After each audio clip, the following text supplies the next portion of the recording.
우리 오늘 창세기 26장 말씀 함께 나누겠습니다.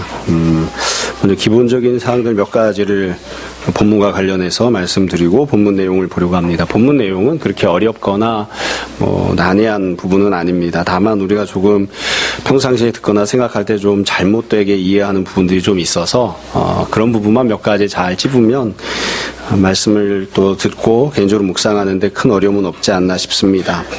우선 창세기는 크게 보면 여러 개의 이렇게 덩어리들로 되어 있습니다. 그래서 제일 앞부분에는 아담과 관련되어 있는 여러 개의 스토리들이 쭉 붙어 있고요. 그 다음에는 노아와 관련되는 얘기들이 쭉 나오고, 세 번째로는 아브라함과 관련된 여러 내용들이 쭉 나옵니다. 그리고 맨 마지막에 이 야곱과 관련되는 내용들이 쭉 나오는데, 이 야곱과 관련된 내용이 나올 때 어떤 식으로 순서가 되어 있냐면, 제일 처음에 야곱이 태어나는 이야기가 나옵니다. 그러니까 야곱이 뱃속에 있을 때 이를 했었다 해가지고 태어나는 얘기가 나오고, 그다음에 야곱이 태어난 다음에 도대체 야곱이 어떤 가정 환경에서 자랐는지 두 가지 가정 환경의 세팅에 대한 설명이 나옵니다. 그중에 첫 번째가 불행하게도 야곱은 편애가 있는 그런 가정에서 성장했다 하는 내용이 나오고요. 그리고 두 번째 그 세팅이 우리가 지금 읽은 이 본문입니다. 그래서 이 26장은 야곱이 삶을 살면서 자기 가정 모습이 어떠했는지, 야곱의 아버지였던 이삭이 어떤 식으로 살았던 사람인지를 쭉 설명하는 그런 본문이고요.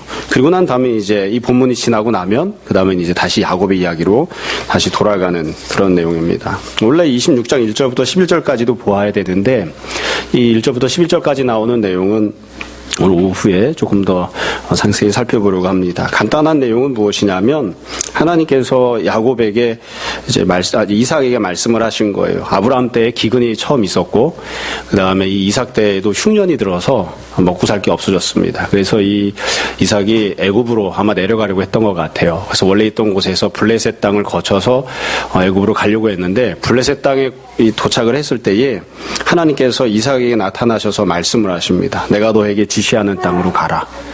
내가 너에게 지시하는 땅, 내가 너에게 주는 그 땅에 머물러라. 그렇게 말씀을 하십니다. 원래 그 내가 너에게 지시하는 땅이라고 하는 것은 이삭이 도착했던 블레셋 땅, 그랄 지역이 아니고 하나님께서 약속해 주셨던 가나안 땅입니다. 그러니까 가나안 땅으로 돌아가라.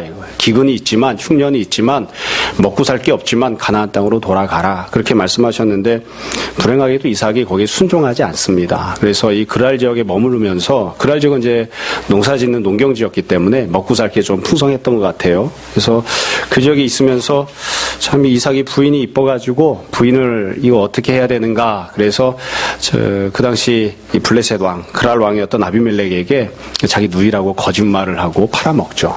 그랬는데 하나님께서 지켜주시는 사건이 1절부터 11절 앞부분에 나오는 그 사건입니다. 그 이후에 이제 벌어지는 내용이 이제 12절부터 나오는데, 이 12절부터 나오는 내용도 그냥 순서대로 쭉 본문 내용이 어렵지 않습니다. 참. 그래서 12절을 한번 보세요. 12절에 보시면 이렇게 출발을 합니다. 이삭이 어떤 행동을 했는가, 주변이 어떻게 행동했는가, 이렇게 본문이 되어 있는데, 12절, 이삭이 그 땅에서 농사하여 그 해에 100배나 얻었고 여호와께서 복을 주심으로 그 사람이 창대하고 왕성하여 마침내 거부가 되어 양과 소가 떼를 이루고 종이 심히 많음으로. 이게 이 이삭의 현재 상황에 대해서 이야기를 하고 있는데, 이 본문 내용만 놓고 보면 참 좋지요. 이삭이 부자가 되었다고 하는 것이니까요. 풍요롭게 되고 형통하게 되고 또 하나님께서 복을 주셨다, 이렇게 하니까 참 좋은 내용입니다. 누구나 봐도 다 부러워할 만한 그런 상황인데, 처음에 말씀드린 것처럼 원래 이 내용은 합당하지 않은 것입니다. 왜냐하면 하나님께서는 내가 너에게 지시하는 땅, 내가 너에게 준 땅으로 가라, 이렇게 말씀하셨거든요. 근데 이 이삭이 가나안 땅으로 돌아가야 되는데 돌아가지를 않고 블레셋 땅에, 그랄 땅에 그대로 남아있는 거예요. 그대로 남아있다가 자기 마누라를 뺏길 뻔했잖아요. 하나님이 지켜주셨잖아요. 그럼 어떻게 해야 되겠습니까? 그럼 지금이라도 돌아가야죠, 가나안으로. 가나안으로 안 갑니다. 거기서 어려운 일이 있었는데 이 이삭이 믿음이 없이 불순종함에도 불구하고 하나님이 그의 가정을 지켜주셨고, 그런데도 이제 가나안으로 돌아가지 않아요. 가난으로 돌아오지 않고 12절에 보면 그 땅에서 농사했다 이렇게 되어 있죠. 여러분 농사는 주식 투자가 아닙니다. 오늘 집어넣었다가 내일 빼는 게 아니에요. 1년 동안 씨 뿌리고 김 메고 추수하고 하는 거예요. 그러니까 그냥 가나안 땅에 머물러 살겠다고 거기에서 정착해서 있겠다고 이것저것을 하고 오랜 시간을 문기적거리고 보내고 있는 거죠. 그러니까 이 돌아가야 할 사람이 돌아가지 않고 가나안 땅에서 농사를 짓고 있는 그런 모습이에요. 그럼에도 불구하고 하나님께서 그에게 형통함을 주셨습니다. 여러분 이걸 우리가 잘 생각해야 되는데 이삭은 지금 믿음으로 하나님께 순종했기 때문에 하나님께 복을 받은 게 아니에요. 이삭이 불순종했음에도 불구하고 자기 욕심대로 행동하고 자기 계획대로 행동했음에도 불구하고 하나님께서 그를 불쌍히 여기셔서 그에게 은혜를 베푸시고 복을 주신 겁니다. 그러니까 이삭이 풍요롭게 되었다, 넉넉하게 되었다, 잘 살게 되었다, 많은 종을 두게 되었다, 이전보다 형편이 나아졌다. 이거는 하나님께서 내가 지금 여기 있는 것을 기뻐하시구나 그런 것을 입증해주는 그런 증거가 되지 못합니다. 불순종했음에도 불구하고 하나님께서 형통하도록 복을 채워주시는 그런 모습이에요. 한편으로 생각해보면 그냥 확 망해버렸으면 그냥 쫄딱 망하고 남은 게 없었으면 아마 가나안으로 돌아가지 않았을까 싶기도 합니다. 근데 여하튼 이렇게 해서 이삭이 블레셋 땅에 머물러 있음에도 불구하고 복을 받고 이제 창성케 되었습니다. 그러니까 이런 것으로 이제 끝났느냐? 상황이 그렇게 끝나질 않았죠. 그 뒤에 보시면 이 이삭이 이렇게 잘 먹고 잘 살게 된 것에 대해서 어떤 주변 사람들의 반응이 있었느냐? 14절 두 번째 줄부터 보시면 블레셋 사람이 그랄 지역에 살던 사람들이죠. 그를 시기하여 그 아버지 아브라함 때 그 아버지의 종들이 판 모든 우물을 막고 흙으로 메웠더라. 그리고 아비멜렉이 이삭에게 이르되 네가 우리보다 크게 강성한즉 우리를 떠나라. 그게 이제 주변 블레셋 사람들이 보였던 이제 반응이에요. 이 반응을 보시면 백성들이 먼저 반응을 하죠. 그 그랄 지역에 있던 블레셋 백성들, 블레셋 사람들이 이삭을 시기합니다. 그리고 아버지 아브라함, 이삭이 갖고 있었던 우물들을 다 메워버리는 거예요. 이게 미우니까 이렇게 행동을 한 거죠. 한마디로 이야기하면 이삭이 주변 사람들로부터 미움을 받은 겁니다. 성경 본문에는 상세한 내용이 나오지 않습니다만 제가 한번 생각을 해봤어요. 여러분들도 한번 생각을 해보세요. 이삭이 왜 미움을 받았을까요? 블레셋 사람들은 다 잘 먹고 잘 사는데 이삭은 더 잘 먹고 더 잘 살게 되었다. 그래서 미움을 받았을까? 아니면 블레셋 사람들은 그냥 보통처럼 평범하게 살고 있는데 이삭만 혼자 잘 먹고 잘 살게 되었기 때문에 미움을 받았을까? 저는 후자의 가능성이 높다고 생각해요. 조금 더 적극적으로 이야기를 하면 제가 이삭을 너무 폄하하는 것은 아니지만 이삭이 과연 주변 사람들로부터 사랑을 받을 만한 그런 모습의 부자로 살았을까? 블레셋 지역에 들어와서 살면서 거기에서 많은 재산을 얻게 되면서 주변 사람들로부터 인정받고 칭찬받고 존경받고 다른 사람은 몰라도 당신은 정말 잘 될 만합니다. 당신이 잘 돼서 우리도 참 복을 받습니다. 당신이 더 잘 됐으면 좋겠습니다. 이렇게 사랑받는 모습은 결코 아니었던 거예요. 그러니까 이 안에는 여러 가지 설명이 구체적으로 나오지는 않지만 이삭이 이 풍요를 누리게 된 이 모습이 하나님 앞에서 불순종하고 얻은 풍요였기 때문에 과연 그가 도덕적이고 온전했었는지 주변 사람들에게도 사랑과 은혜를 베푸는 모습이었는지 확신하기 참 어렵습니다. 여하튼 주변 사람들로부터 미움을 받는 거예요. 그리고 심지어 왕이 16절에 보면 아비멜렉이 이삭에게 이야기를 하죠. 우리를 떠나라. 우리를 떠나라. 통치자가 떠나라고 이렇게 이야기를 하는 거. 이건 단순히 부탁하는 게 아닙니다. 여러분 그냥 옆에 있는 아주머니가 같이 살고 있는 동네 아주머니가 이웃 주민이 당신 좀 이사 갔으면 좋겠습니다. 이렇게 얘기하는 게 아니라 통치자가 가 하는 거예요. 가.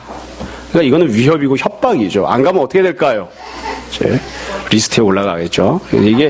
이게 단순하게 그냥 갔으면 좋겠다고 요구하고 있는 게 아닌 거예요. 그러니까 아주 심각한 그런 상황을 만난 거죠. 한 가지 묘한 점이 있습니다. 이 아비멜렉이 우리를 떠나라라고 이야기했는데 사실은 이 떠나라라고 했던 이 요구사항은 하나님께서 이삭에게 요구했던 내용입니다. 그러니까 만약에 이삭이 그랄 지역을 떠났으면 이런 요구를 듣지 않아도 돼요. 이런 위협과 협박을 받지 않아도 돼요. 하나님 뜻대로 순종했으면 이렇게 하지 않아도 되는데 하나님 말씀을 듣고 나서도 순종하지 않으니까 세상 통치자로부터 부당한 압력을 받는 과정을 통해서 하나님 말씀을 듣는 그런 이 불행한 상태가 이제 상황이 돼버린 것이죠. 그래서 결국 떠나라 이런 상황이 되었습니다. 자, 여러분 여기까지 상황을 정리를 해보세요.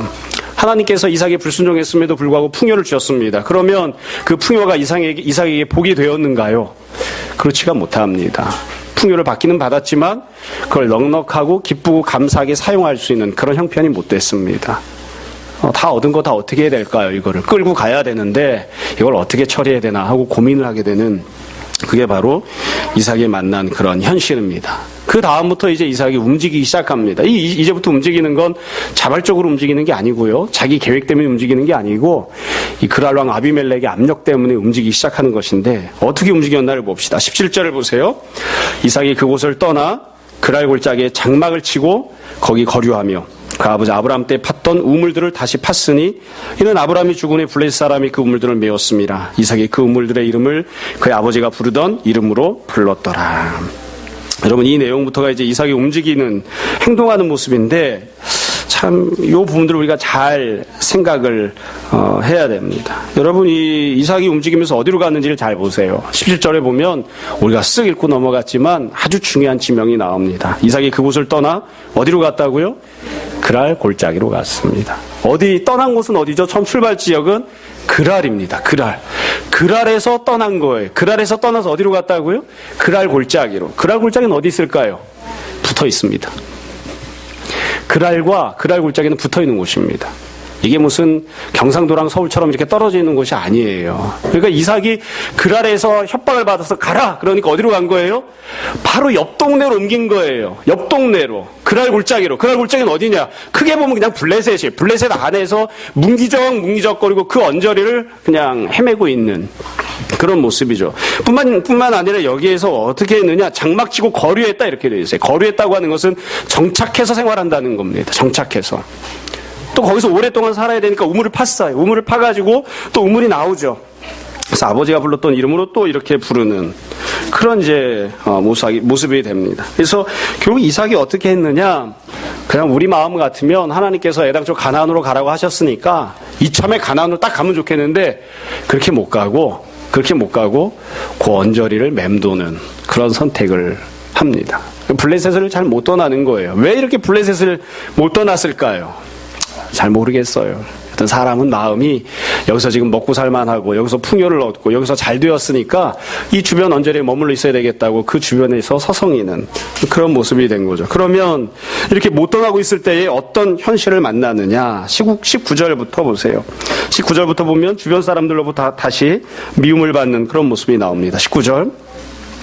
이삭의 종들이 골짜기를 파서 샘 근원을 얻었더니 그랄 목자들이 이삭의 목자가 다투어 이르되 이 물은 우리의 것이라 하매 이삭이 그 다툼으로 말미암아 그 우물 이름을 에색이라 하였으며 첫 번째 우물은 에색이에요. 에색 다투었다. 21절 또 다른 우물을 봤더니 그들이 또 다툼으로 그 이름을 신나라 하였으며 22절 이삭이 거기서 옮겨 다른 우물을 봤더니 그들이 다투지 아니하였으므로 그 이름을 르호봇이라 하여 이르되.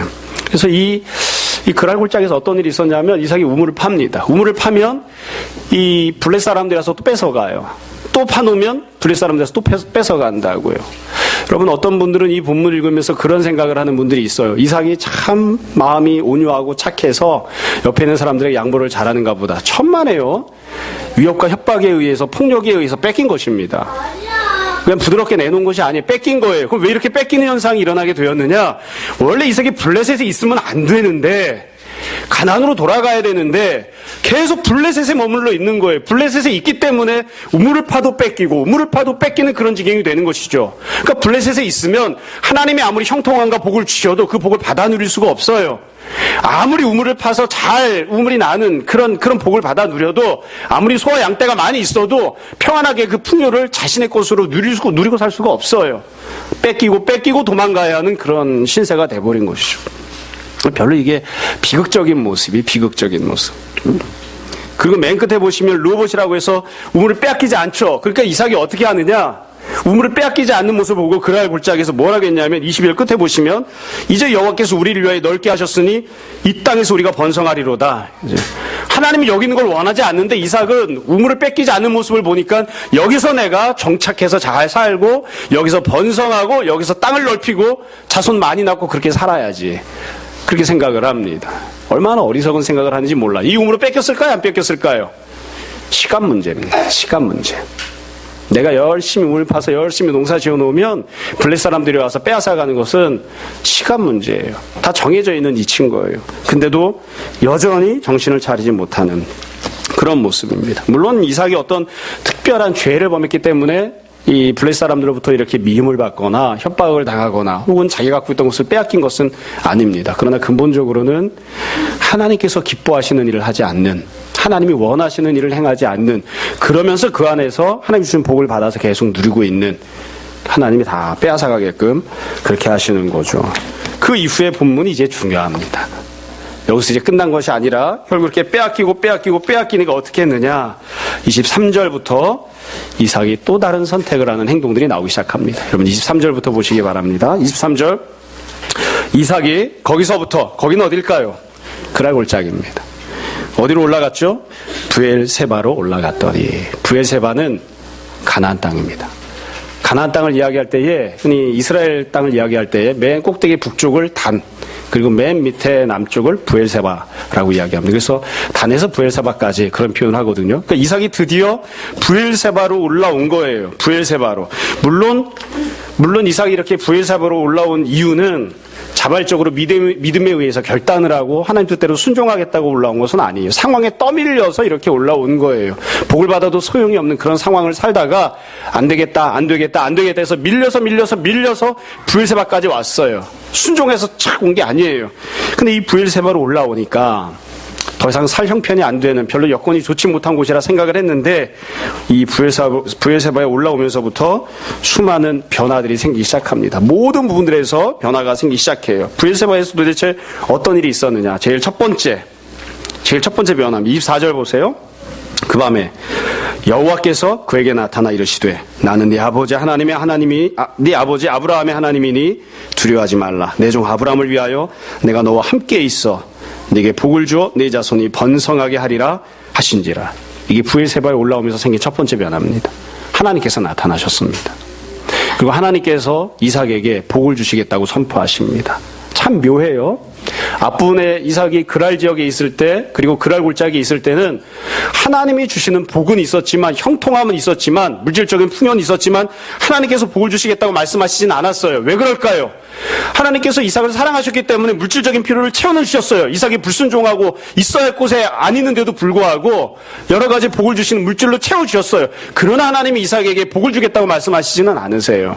거기 있으면 안 되는 거거든요. 그건 하나님 뜻에 합당하지 않거든요. 근데 이삭이 브엘세바로 올라오니까 하나님이 복을 주시는 것이 아니라 나타나셔서 말씀하시고 약속하신다고요. 내가 너와 함께 할 것이고 내가 너에게 복을 주마.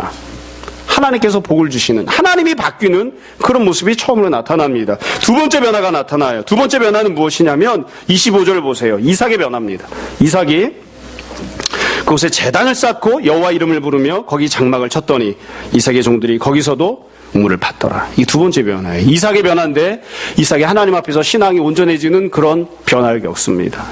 이삭이 이곳에서 제단을 쌓고 여호와 이름을 불러요. 그리고 가만히 생각을 해보세요. 그랄 지역에서 이삭이 형통했었죠. 부유하게 되고 풍요를 누리고 많은 재산을 얻게 되었어요. 그때 제단을 쌓고 여호와 이름을 부른 적이 있었느냐? 없었다고요. 형통했을 때 이삭은 하나님을 찾지 않았어요. 그러면 그랄 지역에 있는 사람들이 그를 위협하고 쫓아내겠다고 했을 때에, 여러 손해를 끼쳤을 때, 어려움을 만났을 때 이삭이 어떻게 했느냐? 그때도 그냥 멀뚱멀뚱거리고 가만히 있었어요. 그때도 하나님을 찾지 않았어요. 그러니까 이 그랄 지역, 블레셋 지역에 있을 때에는 이삭은 형통해도 하나님과 상관없는 사람, 어려운 고난을 만나도 하나님과 상관이 없는 사람으로 살았어요. 근데 가나안 땅으로 와서는 하나님 앞에 제단을 쌓고 하나님의 이름을 부르고 하나님을 섬기는 온전한 모습으로 신앙의 회복이 나타난 거예요. 그래서 처음에는 하나님께서 이삭에게 나타나셔서 복을 선포하시는 하나님의 변화가 나타나고, 두 번째는 이삭이 하나님 앞에 믿음으로 돌아서 나오는 그런 신앙의 변화가 나타납니다. 그리고 세 번째 변화가 맨 뒷부분에 나오는 25절 맨 끝에도 나오죠. 25절 맨 끝절에 보시면 종들이 거기서도 우물을 팠더라. 그리고 32절에 보시면 그날에 이삭의 종들이 자기들이 판 우물에 대하여 이삭에게 와서 알려 이르되 우리가 물을 얻었나이다. 세 번째 변화가 이거예요. 세 번째는 무엇이냐면 브엘세바에서도 우물을 팠습니다. 그리고 우물을 팠더니만 거기서 물이 나왔어요. 여전히 하나님께서 복을 주시는 거예요. 사실은 형편과 여건만 놓고 보면 브엘세바는 그랄 지역에 비하면 형편없이 척박한 땅이기 때문에 우물을 얻을 수 없을 거라고 생각을 했어요. 그곳에서는 잘 먹고 잘 살기 어려울 거라고 생각을 했어요. 그러니까 어떻게든 그랄 지역에 붙어서 살려고 했었던 것이죠. 그런데 하나님께서 이 이삭이 하나님 말씀대로 순종해서 브엘세바에 갔을 때, 이걸 뭐 순종을 하고 하기는 어렵지만 여하튼 브엘세바로 갔을 때 물질적인 풍요를 여전히 허락하시는, 인간적인 생각으로 놓고 보면 잘 살 수 없을 것처럼 보이지만 그러나 하나님께서 풍요를 허락해 주시는 그런 은혜를 받았습니다. 이 결과만 놓고 보면 우리가 사실 중요하게 생각하는 건 이 현실적인 결과죠. 현실적인 이런 결과만 놓고 보면 여기 처음부터 옮겨갈 걸 하는 생각이 듭니다. 거기 가면 망할 줄 알고, 거기 가면 먹고 살 게 없을 줄 알고, 거기 가면 내가 지금 누리고 있는 모든 풍요들을 다 포기해야 될 것처럼 그렇게 생각해서 그쪽으로 안 가고 버티고 있었는데 막상 갔더니만 역시 복은 하나님이 주시는 것이기 때문에 하나님께서 그곳에서도 먹고 살게 하시고 우물을 주셨다고요. 이럴 것 같았으면 처음부터 갔을 건데 이럴 거라고 생각을 못했던 거죠. 이럴 거라고. 여튼 이게 중요한 세 번째 변화입니다. 그리고 맨 마지막 네 번째 변화가 나타납니다. 네 번째 변화는 26절부터 나오는 내용이에요. 26절부터를 보세요. 26절 보면 아비멜렉이 그 친구 아우삭과 군대장관 비골과 더불어 그랄에서부터 이삭에게로 온지라. 아비멜렉은 이삭에게 여기서 떠나라라고 요구했었던 블레셋 왕이었죠. 그리고 27절 이삭이 그들에게 이르되 너희가 나를 미워하여 나에게 너희를 떠나게 하였거늘 어찌하여 내게 왔느냐. 28절 그들이 이르되 여호와께서 너와 함께 계심을 우리가 분명히 보았으므로 우리 사이 곧 우리와 너 사이에 맹세하여 너와 계약을 맺으리라 말하였노라. 아주 중요한 이웃들이 보이는 반응에 있어서 변화가 나타납니다. 여러분이 아비멜렉이 찾아와서 뭐라고 이야기를 하냐면 사실은 현재까지도 아비멜렉이 더 숫자도 많고 군사력도 강하고 경제력도 참 더 큰 사람들입니다. 그런데 아비멜렉이 찾아와요. 왕이 찾아와서 이삭에게 이야기한다고요. 여호와께서 너와 함께 계심을 우리가 분명히 보았다. 그러니까 우리가 조약을 맺고 우리는 전쟁하지 말도록 하자. 그렇게 부탁을 합니다. 그러니까 이게 중요한 네 번째 변화예요. 이웃들이 보이는 변화죠. 이웃들이 어떻게 합니까? 이전에는 이삭을 미워했습니다. 이삭이 잘 되는 것을 시기했습니다. 그리고 이삭을 쫓아내는 이삭의 것을 빼앗는 자들이었다고요. 그런데 지금 그렇게 하지 않아요. 와서 뭐라고 고백을 해요?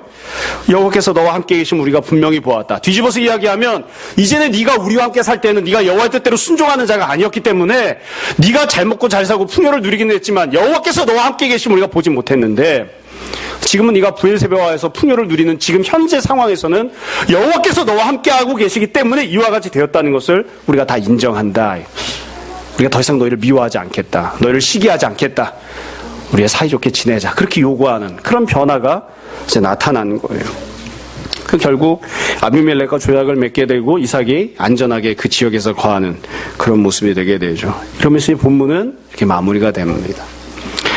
여러분, 이 이삭이 살았던 삶의 모습을 가만히 놓고 보면 우물을 파고 쫓겨나고 우물을 파고 쫓겨나고 했던 이 모습을 보면 우리가 아주 간단하고 분명한, 그러나 우리가 종종 현실만 중시하기 때문에 잊어버리는, 놓치고 나는 그런 하나님의 메시지가 들어있습니다. 아마 지금까지 해드렸던 말씀만 생각하시면 누구나 다 아실 수 있을 거예요. 이삭이 그랄에 살았을 때, 블레셋에 살았을 때를 생각해 보십시오. 그럼 이삭이 갖고 있었던 것은 단순히 그냥 육적인, 물질적인 풍요 한 가지였습니다. 하나님과의 관계에 있어서 하나님 뜻대로 순종하지 않았고 하나님이 원하시는 일을 하지 아니하였고 자기 고집을 세우면서 자기가 있고 싶은 곳에 있었습니다. 그래도 하나님이 복을 주셨죠. 그리고 이삭이 그곳에서 풍요를 누리는 동안 이삭 주변에 있던 사람들로부터 미움을 받고 손가락질을 당하고 이삭을 쫓아내버리고 싶어하는 그런 일들을 경험을 했습니다. 그러나 이삭이 하나님이 원하시는 대로 브엘사바로 옮겼을 때, 가나안 땅으로 옮겼을 때, 참 척박한 곳으로 옮겨갔을 때에 그때 어떤 일들이 벌어졌나요? 모든 것들이 다 변했습니다. 하나님께서 이삭을 대하시는 것도 바뀌었고, 이삭이 하나님을 대하는 것도 바뀌었고, 물질적인 생활도 바뀌었고, 그리고 주변 사람들로부터도 인정받고 존중을 받는 모든 부분에 있어서 변화가 나타나는 그런 삶이 되었죠. 우리가 신앙인으로서 삶을 살아갈 때에 종종 이 갈림길에 종종 이렇게 서곤 합니다. 어떤 분들은 하나님 뜻대로 순종하지 않으면 즉각 벌을 받아서 쫄딱 망하는 곳으로 생각하는 분들이 있어요. 근데 제가 이렇게 주변을 쭉 보면 신앙대로 살지 않는데도 불구하고, 하나님이 말씀하신 대로 순종하지 않는데도 불구하고, 지고집 부리고 사는데도 불구하고 하나님께서 형통함을 주시는 경우들이 얼마나 많은지 몰라요. 그래서 그런 사람들이 자기가 현재 형통함을 누리고 다른 사람들보다 참 으쓱거리면서 살 수 있는 현실에 대해서 자기가 하나님 뜻대로 순종하고 있다라고 그렇게 악한 거짓말로 고집을 부리는, 주장하는 그런 경우들도 참 많이 있습니다. 근데 정말로 하나님께서 복을 주신 것인지, 하나님이 기뻐하시는 뜻대로 순종하고 있는 것인지, 이렇게 주변을 둘러보면 너무나 쉽게 알 수 있어요. 물론 신앙인이 믿음으로 살았음에도 불구하고 핍박을 받기도 하고 환난을 당하기도 합니다. 그러나 성경에 나오는, 특별히 구약에 나오는 많은 사람들을 보시면 믿음으로 살았던 사람들은 이삭이 했던 것처럼 이렇게 하지 않았어요. 나중에 이 브엘세바로 옮겨왔을 때의 모습이 신앙의 모습인 거죠. 하나님께서 복을 주시겠다고 선포하시고 내가 하나님 앞에 온전히 서 있고 물질적인 풍요를 받고 뿐만 아니라 주변 이웃들로부터도 인정을 받고 칭찬을 받는, 하나님께서 너희와 함께하고 있다, 그렇게 인정을 받는, 그게 온전한 신앙의 모습인 거죠. 근데 신앙이들 가운데에는 하나님께서 주시는, 하나님께서 내가 너와 함께하고 있다는 선포를 듣지도 못하고 신앙생활 자체도 하나님 앞에 온전하지 못하고 그냥 물질적인 풍요, 세상적인 성공만 갖고 있을 뿐 주변 세상 사람들로부터 시기받고 미움받고 저 따위로 하는 것들이 복을 받다니 하나님이 살아있는지 모르겠다, 그렇게 욕지거리나 듣는, 그래도 자기는 잘 먹고 잘 살고 있으니까 하나님께 복받은 사람이라고 착각하고 있는 경우들이 얼마나 많은지 모릅니다. 우리는 어디에서 어떤 모습으로 어떻게 살아가고 있는가? 하나님이 우리에게 형통함을 주시되 과연 그것이 내가 순종했기 때문에 복을 주셔서 갖고 있는 형통함인지, 아니면 내가 불순종함에도 불구하고 하나님이 그저 물질적인 풍요만 베풀어 주신 것인지 우리가 다시 한번 잘 생각해 봐야 됩니다. 그런 말씀을 정리하면서 몇 가지를 다시 한번 말씀드리겠습니다. 성도가 불신앙으로 살아도 물질적인 풍요를 누릴 수도 있습니다. 하나님께서 불쌍히 여기셔서 그 사람이 악함에도 불구하고 그 사람이 하는 일을 형통하게 인도해 주실 수도 있습니다. 그러나 그때 내가 갖고 있는 풍요가, 내가 누리는 형통함이 내가 똑바로 온전하게 잘 살고 있는 증거라고 착각하지 말고 하나님께서 나에게 원하시는 곳으로 지금 누리는 것들을 내려놓고 나와야 됩니다. 하나님께서 가라고 하시는 가나안 땅으로 돌아서서 나와야 합니다. 그런 선택을 할 수 있어야 됩니다. 한 가지만 더 말씀드릴게요. 처음에 말씀드렸던 내용인데요. 이 본문은 이삭이 어떻게 살았는지에 대한 이 내용은 결국은 야곱 가정에 대한 이야기입니다. 이 본문에서 원래 정말 하려고 했던 핵심 메시지는 무엇이냐면 그거예요. 야곱이 도대체 뭘 보고 배웠을까? 야곱이 뭘 보고 배웠을까? 야곱은 자기 아버지를 보았습니다. 아버지가 어떻게 살았죠? 거짓말하고 죄짓고 하나님 뜻대로 순종하지 않아도 하나님이 잘 먹고 잘 살게 해주시는 걸 보았습니다. 그따위로 사는 것을 보았기 때문에 야곱이 나중에 그따위로 살아요. 거짓말하고 속이고 도망가고 형제 것을 빼앗고 그래도 하나님이 복을 주셔서 야곱에게 계속 풍요함을 갖게 하시죠. 그래도 되는 줄 알아요. 야곱의 어머니였던 이 이삭의 부인은 어떻게 했나요? 어떻게 해서든지 거짓말을 해서라도 자기 남편이 내가 좋아하는 야곱에게 축복하려고 막 발버둥을 쳤죠. 야곱이 그거 보고 성장을 했죠. 그렇죠? 여러분 결국 이 이삭이 이와 같이 불신앙으로 살았을 때, 불신앙으로 살면서 형통함을 누리고 살았을 때 가장 큰 피해를 본 사람은 누구냐면 자식입니다. 자식입니다. 어려운 내용이 아닙니다. 하나님 뜻대로 순종하지 않는데 형통함을 누리는 삶이 있다면 나 자신에게는 심판이 없는 것처럼 보여도 결국 그 모든 것들을 보고 자란 다음 세대가 심판받고 망하게 될 것입니다. 그래서 우리가 정말로 원해야 되는 것은 이삭이 나중에 옮겨간 것처럼 하나님 말씀대로 순종하고 내가 있어야 할 곳에 있고 내가 해야 할 것을 행하고, 그래서 하나님께서 나에게 복을 주시겠다고 말씀하시고 그 모습들을 누리는 것, 그 모습들을 자식들에게 보여주는 것, 그래서 자식들이 그러하게 살아야 한다, 그것이 참된 복이다, 그렇게 배워나가는 것, 그것이 우리가 자식들에게 물려줘야 하는 그런 가정생활들입니다. 아마 여러분들도 다 그런 경험들 있으실 거예요. 우리는 지금 그 대가를 혹독하게 치릅니다. 가난하게 살아도 조금 수입이 적어도 도덕적으로 깨끗하게 열심히 성실히 사는 돈으로 나는 내 새끼 먹여 키웠다. 너도 가난하고 어렵게 살아도 부도덕한 일이나 악한 일, 하나님이 기뻐하시는 거, 기뻐하시지 않는 거, 그런 거 하지 말고, 주변 사람들이 너를 미워하고 시기하고 저 자식 망했으면 좋겠다, 그따위로 돈 벌어 먹고 살지 말고 똑바로 해라. 똑바로 잘 살아라. 우리가 자식들에게 그렇게 가르칠 수 있어야 됩니다. 현재 우리나라 대한민국 왜 이 모양 이 꼴이 되었느냐? 부도덕하게 살아도 돈만 잘 벌면 된다. 부도덕해 살아도 하나님이 원하시는 곳이 아니라 하나님이 가지 말라고 하는 곳에 있어도 그냥 형통함을 누리면 된다. 그거 누리다가 지금 이 모양 이 꼴 된 겁니다. 여러분 오늘 말씀을 여러분들 잘 한번 다시 한번 묵상해 보시고 스스로에게 잘 적용할 수 있었으면 좋겠습니다. 우리가 과연 있어야 할 곳에 있으면서 하나님이 주시는 형통함을 누리고 있는가? 아니면 있어야 할 곳이 아닌데, 하나님이 기뻐하시는 곳이 아닌데, 내 고집, 내 생각, 내 계획대로 물질적인 것만 바라보고 버티고 또 버텨서, 그래서 결국 형통함을 받고는 있지만 평안하고 행복하게 그 물질을 사용하지도 못하는 그런 지경으로 살고 있는 것은 아닌가. 다시 한번 잘 생각해 보았으면 좋겠습니다. 주님을 신뢰하고 의지합시다. 주께서 원하시는 대로 순종하면 주께서 모든 것을 책임지시고 가장 좋은 길로 인도하실 것입니다. 모쪼록 주님 뜻대로 순종하고 주님 주시는 귀한 복 받아 누리는 여러분들이 다 되시기를 주님의 이름으로 축원합니다. 이 시간 잠시 기도하겠습니다.